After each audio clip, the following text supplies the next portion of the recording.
आज आइए हम न्याय का दिन और उद्धार का दिन शीर्षक के उपदेश के साथ बाइबल में परमेश्वर की शिक्षाओं का अध्ययन करें। परमेश्वर ने सारी मानव जाति को इस पृथ्वी पर पश्चाताप करने और परमेश्वर को खोजने का समय और उन पर सही ढंग से विश्वास करने का मौका दिया है। वह दिन आएगा जब वह प्रत्येक व्यक्ति का उसके कामों के अनुसार न्याय करेंगे और स्वर्ग में प्रवेश करने वालों को प्रवेश न करने वालों से अलग करेंगे। इस दिन को न्याय का दिन कहा जाता है। न्याय का दिन उन लोगों के दृष्टिकोण से जिन्हें बचाया जा रहा है, उद्धार का दिन है। न्याय का दिन और उद्धार का दिन दो अलग अलग दिनों में नहीं होंगे। यह उन लोगों के लिए उद्धार का दिन होगा जिन्हें बचाया जाएगा, और यह उनके लिए न्याय का दिन होगा जो अनंत दंड प्राप्त करेंगे। फिर हमें इस बात पर गंभीरता से विचार करने की आवश्यकता है कि परमेश्वर यह निर्धारित करने के लिए किस मानदंड का उपयोग करेंगे कि न्याय के दिन वह दंड देंगे या उद्धार। बाइबल की 66 पुस्तकों की शिक्षाओं के अनुसार परमेश्वर उन लोगों को उद्धार का अनुग्रह प्रदान करेंगे जिन्होंने स्वर्ग में पाप करने और इस पृथ्वी पर गिराए जाने के बाद पश्चाताप किया है, परमेश्वर की शिक्षाओं का ईमानदारी से पालन किया है और खोई हुई स्वर्ग के राज्य की महिमा को वापस पाने के लिए हर संभव प्रयास किया है। लेकिन जो लोग इन कार्यों को पूरा करने में विफल रहते हैं, उन्हें अंत में न्याय का सामना करना पड़ेगा। फिर हमें यह सोचते हुए अतीत में हुए इतिहास पर विचार करना चाहिए। वह क्या है जो परमेश्वर को प्रसन्न करता है और वह क्या है जो उन्हें क्रोधित करता है। हमें परमेश्वर की इच्छा को सही ढंग से समझना चाहिए। ऐसा करते हुए हमें उस मार्ग पर चलने से बचना चाहिए जो परमेश्वर को क्रोधित करता है, और इसके बजाय हमें उस मार्ग पर चलना चाहिए जो उन्हें प्रसन्न करता है ना? इसलिए आज हम देखेंगे कि किस प्रकार के लोगों ने परमेश्वर को क्रोधित किया और इन लोगों ने किस प्रकार के कार्य किए जिससे परमेश्वर का क्रोध उन पर पड़ा। सबसे पहले मत्ती अध्याय 26 में जाकर आइए हम यहूदा इस्करियोती के मामले पर एक नजर डालें जिसने परमेश्वर से विश्वासघात किया।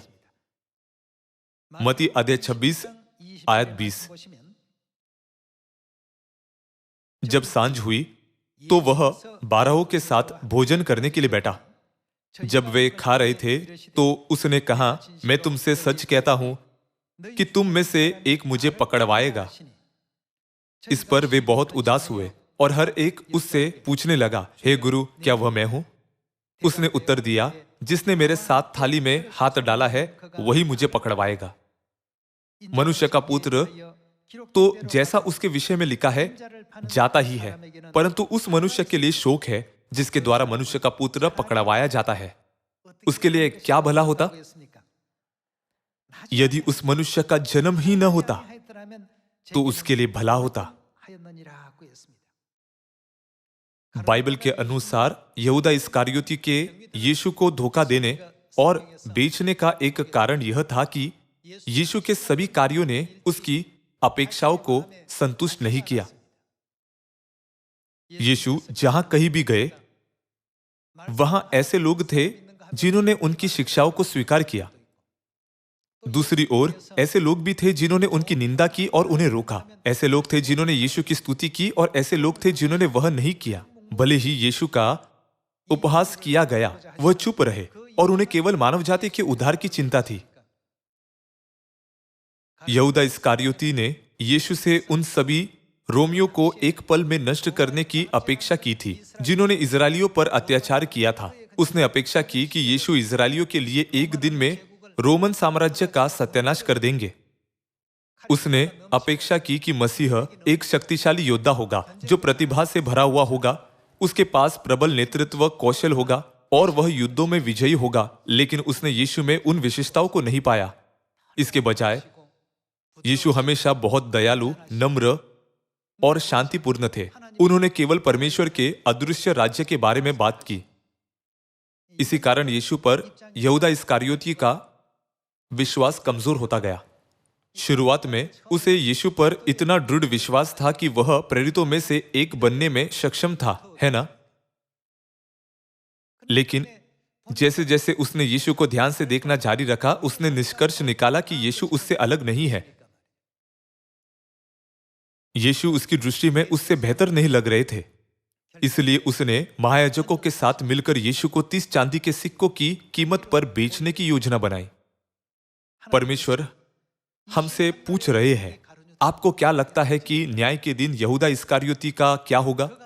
वह कहां खड़ा होगा? यहूदा इस्करियोती के अंतिम परिणाम को देखते हुए यीशु ने कहा, उसे स्वर्ग में किए गए पाप के लिए जो भुगतान करना है वह पहले से ही बहुत अधिक है, लेकिन अब उसे इस पृथ्वी पर किए गए पाप के लिए भी भुगतान करना होगा। यदि उसका जन्म न हुआ होता तो अच्छा होता। यीशु हम में से एक की तरह इस पृथ्वी पर आए। उन्होंने खाया जैसे हम करते हैं, बातें की जैसे हम करते हैं, और शिक्षा देने के लिए बाइबल के वचनों का उपयोग किया। तब यहूदा इस्करियोती स्वयं को यीशु से बेहतर मानने लगा। जब रोमी सैनिकों ने कर एकत्र किया तो यीशु ने उन्हें कर भी दिया। यहूदा इस्करियोती की दृष्टि में यीशु उस मसीह के समान नहीं थे जिसके पास सर्वशक्तिमान शक्ति है। यीशु उसकी अपेक्षाओं से अलग थे, इसलिए उसने अंत में यीशु को बेच दिया। आइए हम एक बार फिर याद रखें कि यहूदा इस्करियोती जैसे लोग परमेश्वर को क्रोधित करेंगे और अंत में इस प्रकार के लोगों का न्याय किया जाएगा। हमें महसूस करना चाहिए कि हमें इस तरह के मार्ग पर कभी नहीं चलना चाहिए। उसने 30 चांदी के सिक्कों के लिए प्रभु को, जिन्होंने उसे अपने लहू से मोल लिया था, बेचने का ऐसा अति दुष्ट कार्य किया। परमेश्वर के न्याय के दिन परमेश्वर बार बार कहेंगे, यदि उसका जन्म न हुआ होता तो अच्छा होता। यह बेहतर होता कि वह यीशु पर विश्वास नहीं करता और सबसे पहले उसका अनुसरण नहीं करता। तब उसने उन पर विश्वास न करने के अलावा और कोई पाप नहीं किया होता। यीशु को पैसे के लिए बेचने का उसका दुष्ट पाप, क्योंकि वह उन पर विश्वास नहीं कर सकता था, न्याय के दिन सबसे भयानक पाप के रूप में प्रकट होगा। जब हम पुराने नियम के इतिहास को देखते हैं तो हम बिलाम नामक एक और दुष्ट नबी को खोज सकते हैं। उसे मोआब के राजा बालाक द्वारा आमंत्रित किया गया था और उसे इजरायलियों को शाप देने के लिए कहा गया था। भले ही वह एक नबी था, लेकिन शुरुआत में उसने कई बार ऐसा करने से इनकार कर दिया। सबसे पहले उसने कहा, परमेश्वर के लोगों को शाप देने की हिम्मत मैं कैसे कर सकता हूं। आखिरकार उसने एक बहुत ही दुष्ट योजना बनाई जिसके परिणाम स्वरूप परमेश्वर के लोग शापित हुए। उसने राजा बालाक को योजना के बारे में बताया। बिलाम नबी ने राजा बालाक के द्वारा इजरायलियों के सामने एक फंदा लगाया ताकि वे मूर्तों पर बलि किए गए भोजन को खाए और व्यभिचार करे। इसने परमेश्वर को क्रोधित किया और इजरायलियों पर उनका क्रोध भड़क उठा, जिससे एक दिन में 24,000 लोग मारे गए। हमें इस पिछले इतिहास को हमसे असंबंधित नहीं मानना चाहिए। इसके बजाय हमें यह सोचते हुए अपने आप पर विचार करना चाहिए, क्या मेरी आत्मा इसे महसूस किए बिना परमेश्वर के क्रोध को भड़काने की स्थिति में तो नहीं खड़ी है, ताकि हम परमेश्वर के सामने धर्मियों के रूप में खड़े हो सके। हमें अपने लिए न्याय के दिन को उद्धार के दिन में बदलने का हर संभव प्रयास करना चाहिए। आइए हम गिनती अध्याय 25 आयत 1 पढ़े। इजरायली शित्तीम में रहते थे और वे लोग मोआबी लड़कियों के संग कुकर्म करने लगे।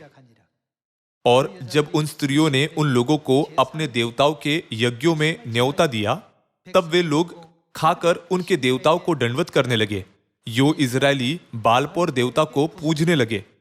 तब यहोवा का कोप इजराइल पर भड़क उठा और यहोवा ने मूसा से कहा, प्रजा के सब प्रधानों को पकड़कर यहोवा के लिए धूप में लटका दे, जिससे मेरा भड़का हुआ कोप इजराइल के ऊपर से दूर हो जाए। तब मूसा ने इजरायली न्यायियों से कहा, तुम्हारे जो जो आदमी बालपोर के संग मिल गए हैं उन्हें घात करो। जब इजरायलियों की सारी मंडली मिलाप वाले तंबू के द्वार पर रो रही थी, तो एक इजरायली पुरुष मूसा और सब लोगों के आंखों के सामने एक मिगानी स्त्री को अपने साथ अपने भाइयों के पास ले आया। इसे देखकर एलिएजर का पुत्र पिनहास, जो हारून याजक का पोता था, उसने मंडली में से उठकर हाथ में एक बर्छी ली और उस इजरायली पुरुष के डेरे में जाने के बाद वह भी भीतर गया और उस पुरुष और उस स्त्री दोनों के पेट में बर्छी भेद दी। इस पर इजरायलियों में जो मरी फैल गई थी वह थम गई। बिलाम ने राजा बलाक को सलाह दी थी कि मोआबी स्त्रियों का उपयोग करके जो आकर्षक कपड़े पहनती है युवा इजरायलियों को बहकाए। इन महिलाओं ने इन युवकों को मूर्तियों की उपासना करवाकर परमेश्वर के विरुद्ध पाप करने के लिए चालाकी से काम किया, जिसके कारण इजरायलियों पर परमेश्वर का शाप आया। इसके संबंध में आइए हम गिनती अध्याय 31 आयत 16 देखें। देखो, बिलाम की सम्मति से पोर के विषय में इजरायलियों से यहोवा का विश्वासघात इन्हीं ने कराया और यहोवा की मंडली में मरी फैली। बाइबल में लिखा है कि जब पिनास ने परमेश्वर के स्थान पर उन पर पवित्र क्रोध किया तो इजरायलियों के विरुद्ध मरी खत्म हो गई। ऊपर वर्णित आयत के अनुसार बिलाम की सम्मति क्या थी? उसने इजरायलियों के लिए एक फंदा बनाया जिससे वे व्यभिचार करे और मूर्तों पर बलि किए गए भोजन को खाए। उसने मोआबी स्त्री का इस्तेमाल किया ताकि वे अपनी सुंदरता से उन्हें बहकाए। यह उन घटनाओं में से एक है जो 3500 साल पहले हुई थी, जब इजरायली जंगल में भटक रहे थे। प्रकाशित वाक्य की पुस्तक में इसका उल्लेख करते हुए परमेश्वर ने हमें इस घटना को स्मरण कराया। आइए हम प्रकाशित वाक्य अध्याय 2 में जाकर इसकी पुष्टि करें। न्याय का दिन आने के बाद स्वर्ग के राज्य में लौटने के लिए दूसरा अवसर नहीं होगा और पश्चाताप करने के लिए दूसरा युग नहीं होगा। हमें अधिक सतर्क रहना चाहिए और हमेशा सावधान रहना चाहिए कि हम उन लोगों के पक्ष में न खड़े हो जिनका न्याय किया जाएगा, लेकिन उन लोगों का हिस्सा बने जिन्हें बचाया जाएगा। आइए हम प्रकाशित वाक्य अध्याय 2 आयत 14 पर जाए। पर मुझे तेरे विरुद्ध कुछ बातें कहनी है, क्योंकि तेरे यहां कुछ ऐसे हैं जो बिलाम की शिक्षाओं को मानते हैं, जिसने बालाक को, बिलाम परमेश्वर का नबी था और बालाक मोआबियों का राजा था। बिलाम ने बालाक को क्या करना सिखाया? इजरायलियों के आगे ठोकर का कारण रखना सिखाया। उसने उन्हें पाप करने के लिए कैसे लुभाया कि वे मूर्तियों पर चढ़ाई गई वस्तुएं खाए और व्यभिचार करें। वैसे ही तेरे यहां कुछ ऐसे हैं जो निकोलियों की शिक्षा को मानते हैं। अतः मन फिरा, नहीं तो मैं तेरे पास शीघ्र ही आकर अपने मुंह की तलवार से उनके साथ लड़ूंगा। क्या इसका मतलब यह नहीं है कि परमेश्वर अपना क्रोध प्रकट करेंगे? हमें बिलाम की सम्मति जैसी दुष्ट योजनाओं में कभी नहीं पड़ना चाहिए। बिलाम को परमेश्वर के लोगों को परमेश्वर के वचन के प्रति समर्पित रहने और अनंत स्वर्ग के राज्य की आशा रखने में मदद करनी चाहिए थी, लेकिन उसने उनके लिए स्त्रियों द्वारा बहकाए जाने और मूर्तियों पर बलि किए गए भोजन को खाने के लिए एक योजना तैयार की। वे मूर्तियों की पूजा करके नष्ट हो गए। इजरायलियों के खिलाफ किसने सम्मति दी जिससे उनका विवेक खो गया? वह बिलाम नामक एक नबी था। जब बालाक राजा ने उसे इजरायलियों को शाप देने के लिए कहा तो वह राजा के अनुरोध को अस्वीकार नहीं कर सका। उसने इजरायलियों को फंदे में फंसाने के लिए एक बुरी योजना बनाई और बालाक राजा को सलाह दी। सभी लोगों, परमेश्वर ने कहा कि वह स्वयं उन लोगों से लड़ेंगे जो इस युग में भी बिलाम की शिक्षा को मानते हैं। क्या इसका मतलब यह नहीं है कि परमेश्वर अपना क्रोध प्रकट करेंगे? जब ऐसे लोग न्याय के सिंहासन के सामने खड़े होंगे तो क्या उन्हें स्वर्ग भेजा जाएगा या नरक में जाने की सजा दी जाएगी? इस युग में हमारे पास एक सही समझ होनी चाहिए ताकि हम हमेशा परमेश्वर की इच्छा और सौम्य इच्छा का पालन कर सके और परमेश्वर के धर्मी मार्ग पर चल सके। उनमें से एक जिन पर परमेश्वर अपना क्रोध उंडेलेंगे जब वे परमेश्वर के न्याय के सिंहासन के सामने खड़े होंगे, इजेबेल और अहाब है। अहाब इजराइल का राजा था। इजेबेल राजा अहाब की पत्नी थी। कृपया याद रखें कि उन्होंने किस तरह के बुरे कार्य किए ताकि हम यह सोचते हुए विश्वास का जीवन जी सके। हमें अपना जीवन उस तरह नहीं जीना चाहिए जैसे उन्होंने अपना जीवन जिया। आइए हम प्रथम राजाओं अध्याय 16 पर जाए। अध्याय 16 आयत 29 कहती है, यहूदा के राजा आसा के 38वें वर्ष में उमरी का पुत्र आहाब इजराइल पर राज्य करने लगा और इजराइल पर शोमरोन में 22 वर्ष तक राज्य करता रहा। और उमरी के पुत्र आहाब ने उन सब से अधिक जो उससे पहले थे वह कर्म किए जो यहोवा की दृष्टि में बुरे थे। उसने तो नाबात के पुत्र यारोबाम के पापों में चलना हल्की सी बात जानकर सिदोनियों के राजा एदबाल की बेटी येजेबेल से विवाह करके बाल देवता की उपासना की और उसको दंडवत किया। आयत 32, उसने बाल का एक भवन शोमरोन में बनाकर उसमें बाल की एक वेदी बनाई और आहाब ने एक अशेरा भी बनाया, वरन उसने उन सब इजरायली राजाओं से बढ़कर जो उससे पहले थे इजराइल के परमेश्वर यहोवा को क्रोध दिलाने के काम किए। अंत में हम देख सकते हैं कि परमेश्वर ने उन्हें इस पृथ्वी पर भी उनके बुरे कार्यों के लिए दंडित किया। इजेबेल को एक दुखद मृत्यु का सामना करना पड़ा। उसे खिड़की से बाहर फेंक दिया गया था, तब उसके शव को कुत्तों ने खाया। इस तरह उसे मार दिया गया। इस पृथ्वी पर जो कुछ भी हम देख सकते हैं और महसूस कर सकते हैं, परमेश्वर ने उसका उपयोग करके उन लोगों की सजा के बारे में बताया। आइए हम दूसरा राजाओं अध्याय 9 आयत 8 पढ़े। क्योंकि आहाब का समस्त घराना नष्ट हो जाएगा और मैं आहाब के वंश के हर एक लड़के को और इजराइल में के क्या बंदी क्या स्वाधीन हर एक का नाश कर डालूंगा। और मैं आहाब का घराना नाबात के पुत्र यारोबाम का सा और अहिय्याह के पुत्र बाशा का सा कर दूंगा। और इजेबेल को इजराइल की भूमि में कुत्ते खाएंगे और उसको मिट्टी देने वाला कोई न होगा। तब वह द्वार खोलकर भाग गया। जब परमेश्वर की इच्छा पहुंच गई थी, इस भयानक घटना के बारे में एक भविष्यवाणी हुई कि कुत्ते इजेबेल को खाएंगे। उन दुष्ट कार्यों में से एक जो इजेबेल और आहाब ने किए, नाबोत से दाग की बारी लेना था, है ना? आइए प्रथम राजाओं अध्याय 21 आयत 1 पढ़े। नाबोत नामक एक इजरायली की एक दाख की बारी शोमरोन के राजा आहाब के राजमंदिर के पास इजराइल में थी। इन बातों के बाद आहाब ने नाबोत से कहा, तेरी दाख की बारी मेरे घर के पास है, तू उसे मुझे दे कि मैं उसमें सागपात की बारी लगाऊं और मैं उसके बदले तुझे उससे अच्छी एक वाटिका दूंगा। नहीं तो तेरी इच्छा हो तो मैं तुझे उसका मूल्य दे दूंगा। नाबोत ने आहाब से कहा, यहोवा न करे कि मैं अपने पुरखाओं का निज भाग तुझे दूं। इजरायली नाबोत के इस वचन के कारण कि मैं तुझे अपने पुरखाओं का निज भाग न दूंगा, आहाब उदास और अप्रसन्न होकर अपने घर गया और बिछौने पर लेट गया और मुंह फेर लिया और कुछ भोजन न किया। तब उसकी पत्नी इजेबेल ने उसके पास आकर पूछा, तेरा मन क्यों ऐसा उदास है कि तू कुछ भोजन नहीं करता? उसने कहा, कारण यह है कि मैंने इजरायली नाबोत से कहा कि रुपया लेकर मुझे अपनी दाख की बारी दे, नहीं तो यदि तू चाहे तो मैं उसके बदले दूसरी दाख की बारी दूंगा। और उसने कहा, मैं अपनी दाख की बारी तुझे न दूंगा। उसकी पत्नी इजेबेल ने उससे कहा, क्या तू इजराइल पर राज्य करता है कि नहीं? उठकर भोजन कर और तेरा मन आनंदित हो। इजरायली नाबोत की दाख की बारी मैं तुझे दिलवा दूंगी। तब उसने आहाब के नाम से चिट्ठी लिखकर उसकी अंगूठी की छाप लगाकर उन पुरनियों और रईसों के पास भेज दी जो उसी नगर में नाबोत के पड़ोस में रहते थे। उस चिट्ठी में उसने यूं लिखा, उपवास का प्रचार करो और नाबोत को लोगों के सामने ऊंचे स्थान पर बैठाना।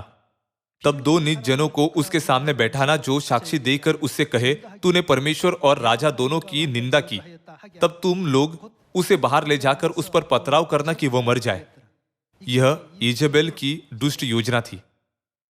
इजेबेल ने राजा आहाब के लिए नाबोत को मारने और उसकी दाख की बारी लेने के लिए एक दुष्ट योजना बनाई, क्योंकि उसकी दाख की बारी उसकी मृत्यु के बाद किसी की नहीं होती। इसलिए उसने अपनी बुरी साजिश को अंजाम दिया। आइए हम आयत 11 के साथ जारी रखें। इजेबेल की चिट्ठी में की आज्ञा के अनुसार नगर में रहने वाले पुरनियों और रईसों ने उपवास का प्रचार किया। और नाबोत को लोगों के सामने ऊंचे स्थान पर बैठाया। तब दो नीच जन आकर उसके सम्मुख बैठ गए और उन नीच जनों ने लोगों के सामने नाबोत के विरुद्ध यह साक्षी दी। नाबोत ने परमेश्वर और राजा दोनों की निंदा की। इस पर उन्होंने उसे नगर से बाहर ले जाकर उस पर पथराव किया और वह मर गया। तब उन्होंने इजेबेल के पास यह कहला भेजा कि नाबोत पथराव करके मार डाला गया है। यह सुनते ही कि नाबोत पथराव करके मार डाला गया है, इजेबेल ने आहाब से कहा, उठकर इजरायली नाबोत की दाख की बारी को, जिसे उसने तुझे रुपया लेकर देने से भी इनकार किया था, अपने अधिकार में ले, क्योंकि नाबोत जीवित नहीं परंतु वह मर गया है। इजरायली नाबोत की मृत्यु का समाचार पाते ही आहाब उसकी दाख की बारी अपने अधिकार में लेने के लिए वहां जाने को उठ खड़ा हुआ। इस घटना के माध्यम से कि कैसे राजा आहाब और इजेबेल ने नाबोत से दाख की बारी ली, परमेश्वर ने भविष्यवाणी की कि चर्च मूर्ति पूजकों के साथ एकजुट हो जाएगा। नाबोत परमेश्वर के लोगों को संकेत करता है जिन्होंने परमेश्वर के सत्य का पालन करने की कोशिश की जब शैतान ने उनसे सत्य छीनने का प्रयास की। चूंकि उन्होंने दृढ़ता से सत्य का पालन करना जारी रखा, इसलिए शैतान ने 313 ईस्वी में मिलान की राजआज्ञा की घोषणा की और रोमन साम्राज्य में, जहां सूर्य देवता की उपासना की जाती थी, चर्च को ऊंचा किया गया, जिससे ईसाइयों को लगा कि चर्च को अब संसार ने स्वीकार कर लिया है। सभी लोगों, हमें संसार द्वारा बहुत अधिक स्वीकार किए जाने की कोशिश नहीं करनी चाहिए। हमारे चर्च को परमेश्वर द्वारा स्वीकार किया जाना चाहिए। नाबोत को ऊंचा करने के बाद इजेबेल और आहाब ने उसके साथ क्या किया? उन्होंने उसे मार डाला और उसकी दाख की बारी ले ली। यह घटना एक भविष्यवाणी थी कि इस पृथ्वी पर परमेश्वर का सत्य पूरी तरह से नष्ट हो जाएगा और सूर्य देवता की उपासना की रीतियां चर्च में घुसपैठ करेगी। परमेश्वर ने हमें आहाब, इजेबेल और नाबोत की दाख की बारी की घटना के द्वारा चर्च के इतिहास के बारे में भविष्यवाणी दी। परमेश्वर ने एलिया को राजा आहाब के पास उसे फटकारने और यह बताने के लिए भेजा कि परमेश्वर उन्हें उनके अधर्म के लिए कैसे दंड देंगे। आइए हम आयत 16 के साथ जारी रखें। इजरायली नाबोत की मृत्यु का समाचार पाते ही आहाब उसकी दाख की बारी अपने अधिकार में लेने के लिए वहां जाने को उठ खड़ा हुआ। तब यहोवा का यह वचन तिशबी एलिया के पास पहुंचा, चल शमरोन में रहने वाले इजराइल के राजा आहाब से मिलने को जा। वह तो नाबोत की दाख की बारी में है, उसे अपने अधिकार में लेने को वह वहां गया है और उससे यह कहना कि यहोवा यो कहता है, क्या तूने घात किया और अधिकारी भी बन बैठा? फिर तू उससे यह भी कहना कि यहोवा यो कहता है, जिस स्थान पर कुत्तों ने नाबोत का लहू चाटा, उसी स्थान पर कुत्ते तेरा भी लहू चाटेंगे। एलिया को देखकर आहाब ने कहा, हे मेरे शत्रु, क्या तूने मेरा पता लगाया है? उसने कहा, हाँ लगाया तो है, और इसका कारण यह है कि जो यहोवा की दृष्टि में बुरा है उसे करने के लिए तूने अपने को बेच डाला है। मैं तुझ पर ऐसी विपत्ति डालूंगा कि तुझे पूरी रीति से मिटा डालूंगा और आहाब के घर के एक एक लड़के को और क्या बंधुए क्या स्वाधीन इजराइल में हर एक रहने वाले को भी नष्ट कर डालूंगा। इसलिए आज के उपदेश के माध्यम से हमें यह समझना चाहिए और महसूस करना चाहिए कि जिन लोगों से परमेश्वर प्रसन्न नहीं होते वे न्याय के पात्र बन जाएंगे। प्रेरितों और नबियों ने सत्य का पालन करने के लिए जंगल में, पहाड़ों पर और मरुस्थल में छिपकर भी अंत तक अपना विश्वास बनाए रखा। हालांकि चर्च ने आखिरकार सबत के दिन को रविवार और फसह को क्रिसमस में बदलते हुए सूर्य देवता के धर्म को अपनाया। राजा आहाब और नाबोत की दाख की बारी की घटना के द्वारा इसकी पहले ही भविष्यवाणी की जा चुकी थी कि परमेश्वर के निर्धारित समयों और व्यवस्थाओं को कैसे बदला जाएगा। परमेश्वर ने एलिया के द्वारा घोषणा की कि वे सभी कैसे नष्ट हो जाएंगे। यह हमें सिखाने के लिए एक उदाहरण है कि जो लोग इस युग में नई वाचा के सत्य की पवित्र व्यवस्था का पालन नहीं करते, उनके साथ क्या होगा। जो लोग रविवार की आराधना या क्रिसमस मनाते हैं, उन्हें आहाब और येजेबेल के समान दंड का सामना करना पड़ेगा। हम इसे बाइबल की भविष्यवाणियों के द्वारा समझ सकते हैं। इसलिए परमेश्वर ने कहा कि वह न्याय के दिन इन लोगों से प्रसन्न नहीं होंगे। ऐसे लोग हैं जिनका यदि जन्म न हुआ होता तो अच्छा होता, उनमें से एक बिलाम नाम का व्यक्ति है जिसने सांसारिक शक्ति वाले मनुष्य के पक्ष में खड़े होकर दुष्ट सम्मति दी, जिससे परमेश्वर के लोग मूर्ति पूजा और विनाश में गिर गए।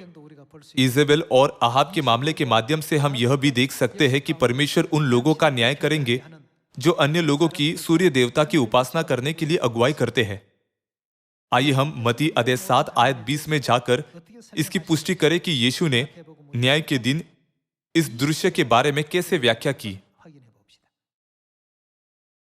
इस प्रकार उनके फलों से तुम उन्हें पहचान लोगे। जो मुझसे हे प्रभु कहता है, उनमें से हर एक स्वर्ग के राज्य में प्रवेश न करेगा, परंतु वही जो मेरे स्वर्गीय पिता की इच्छा पर चलता है।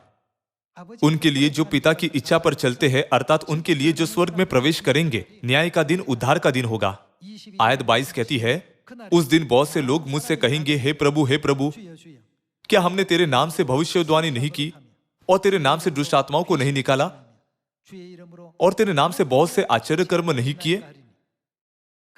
तब मैं उनसे खुलकर कह दूंगा, मैंने तुमको कभी नहीं जाना। हे कुकर्म करने वालों, मेरे पास से चले जाओ। परमेश्वर उन लोगों से क्या कहेंगे? न्याय के दिन परमेश्वर उनसे कहेंगे, मैंने तुमको कभी नहीं जाना। हे व्यवस्था का उल्लंघन करने वालों, मेरे पास से चले जाओ। आइए आयत 24 के साथ जारी रखें। इसलिए जो कोई मेरी ये बातें सुनकर उन्हें मानता है, वह उस बुद्धिमान मनुष्य के समान ठहरेगा जिसने अपना घर चट्टान पर बनाया। जिन लोगों ने चट्टान पर अपने घर बनाए हैं, वे हैं जिनके विश्वास की नींव मसीह है। ये बुद्धिमान लोग हैं। आयत 25, और मैं बरसा और बाढ़ें आई और आंधियां चली और उस घर से टकराई, फिर भी वह नहीं गिरा, क्योंकि उसकी नींव चट्टान पर डाली गई थी। परंतु जो कोई मेरी ये बातें सुनता है और उन पर नहीं चलता, वह उस निर्बुद्धि मनुष्य के समान ठहरेगा जिसने अपना घर बालू पर बनाया। और मैं बरसा और बाढ़ें आई और आंधियां चली और उस घर से टकराई और वह गिरकर सत्यानाश हो गया। जब यीशु ये बातें कह चुका तो ऐसा हुआ कि भीड़ उसके उपदेश से चकित हुई। अभी भी ऐसे लोग हैं जो परमेश्वर के सत्य और नियमों का सही ढंग से पालन नहीं करते। भले ही उन्होंने परमेश्वर को यह कहते सुना है, हे व्यवस्था का उल्लंघन करने वालों, मेरे पास से चले जाओ, लेकिन ऐसे लोग भी हैं जो परमेश्वर के सत्य और नियमों का सही ढंग से पालन करते हैं। पहले समूह के लोग परमेश्वर के क्रोध के अधीन होंगे। जब दूसरे समूह के लोगों ने देखा कि परमेश्वर उन सभी को कैसे बाहर निकालेंगे जो व्यवस्था का उल्लंघन करते हैं, तो उन्होंने महसूस किया कि उन्हें परमेश्वर के सत्य और नियमों का पालन करना चाहिए। इन लोगों ने अपना विश्वास किस पर बनाया? उन्होंने चट्टान पर अपना विश्वास बनाया। उन्होंने मसीह की सभी शिक्षाओं को स्वीकार किया, विश्वास किया और उनका पालन किया, जो चट्टान है। उन्होंने महसूस किया कि स्वर्ग के राज्य में प्रवेश करने के लिए उन्हें परमेश्वर की विधियों, नियमों और व्यवस्थाओं पर ध्यान केंद्रित करना चाहिए। इस युग में भी उद्धार का दिन और न्याय का दिन निकट आ रहा है। हमारे आसपास अभी भी अनगिनत लोग हैं जो न्याय की बिल्कुल भी परवाह नहीं करते हैं। लेकिन हमने उस सत्य में बुलाए जाकर जहां आत्मा और धूलिन ने हमें आने का निमंत्रण दिया है, स्वर्गीय पिता और स्वर्गीय माता को स्वीकार किया है, और अब हम नई वाचा के सभी सत्य प्राप्त कर रहे हैं। हम अधर्म का नहीं परंतु सत्य का पालन करते हैं, जिससे परमेश्वर प्रसन्न होते हैं। अंतिम क्षण में हम एक पल में बदल जाएंगे। क्या आप कल्पना कर सकते हैं कि जो लोग परमेश्वर पर विश्वास नहीं करते, उनके भविष्य और हमारे महिमामय भविष्य के बीच कितना बड़ा अंतर होगा? क्योंकि हम परमेश्वर पर विश्वास करते हैं और उनकी व्यवस्थाओं का ईमानदारी से पालन करते हैं। इसलिए हमें धनी मनुष्य और लाजर के दृष्टांत को हल्के में नहीं लेना चाहिए। जहां लाजर स्वर्ग गया और धनी मनुष्य नरक गया, हमें और अधिक सतर्क रहना चाहिए और हमेशा सोचना चाहिए, मैं परमेश्वर को प्रसन्न करने के लिए क्या कर सकता हूं ताकि हम परमेश्वर के सामने धर्मियों के रूप में खड़े हो सके। प्रत्येक दिन हमें परमेश्वर को क्रोधित न करने का हर संभव प्रयास करना चाहिए। हमारे दिन उनके क्रोध के अधीन नहीं गुजरने चाहिए। जब हम स्वर्ग में थे तो हमने पहले से ही बहुत से बुरे काम किए जो परमेश्वर को क्रोधित कर सकते थे, इसलिए हमें पृथ्वी पर गिरा दिया गया। इसलिए अब से आइए हम हर दिन इस तरह से जिए जो परमेश्वर की प्रशंसा सुनने के योग्य हो। जो कहते हैं, तुम सच में मेरी संतान हो। इस आशीषित शब्द के दिन आइए हम एलोहिम परमेश्वर, पिता परमेश्वर और माता परमेश्वर को अनंत महिमा और स्तुति चढ़ाए, जिन्होंने हमें जगाया और हमें उस महिमा में मार्ग पर चलने की अनुमति दी, जो हमें अनंत स्वर्ग के राज्य में ले जाएगा। इसके द्वारा मैं आज के उपदेश को समाप्त करना चाहूंगा। आपका बहुत बहुत धन्यवाद।